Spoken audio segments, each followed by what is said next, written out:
Career बनाना, reporter, writer या फिर editor बनना, तो आज ही संपर्क करें RJ रमझाझर में। हमारा पता है सुर्रीघाट, बाईपास रोड, पड़ाव चौक, मुंगेली।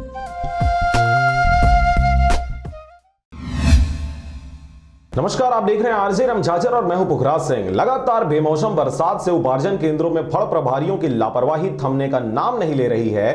3 उपार्जन केंद्रों में लापरवाही के बाद अब ग्राम पंचायत धनगांव के धान उपार्जन केंद्र में भी हजारों की तादाद में धान बिकते रहे, लेकिन उनको सुरक्षित रखने किसी प्रकार की कोई व्यवस्था या पहल नहीं किया गया जिससे धान को भीगने से बचाया जा सके। गौरतलब है कि भीगे हुए धान में अंकुर आने का भी नजारा दिखा, जहां कुछ बोरियों में जड़ें आ गई हैं। जब मीडिया की टीम उपार्जन केंद्र पहुंचा तो अंकुरित हुए धान को छुपाने से पहले ही हमारे संवाददाता ने अपने कैमरा में कैद कर लिया। यही नहीं बल्कि सुरक्षा के बावजूद उपार्जन केंद्र में गाय अंदर घुस तौल हो पड़ी धान में अपना मुंह साफ कर निकल गया। ऐसे में अंदाजा लगाया जा सकता है कि यहाँ के कर्मचारी सहित फड़ प्रभारी कितने जिम्मेदारी से कार्य करते होंगे। वहीं उपस्थित नोडल अधिकारी से जब बारिश में भीग कर आए अंकुर से संबंध में बात करना चाहा तो कैमरे के सामने आने से पहले ही सुनाई नहीं देता का बहाना बनाकर पल्ला झाड़ते नजर आए। ऐसे में अंकुरित आए धान किसकी जिम्मेदारी है, जो सोचनीय विषय है। अब देखना लाजमी होगा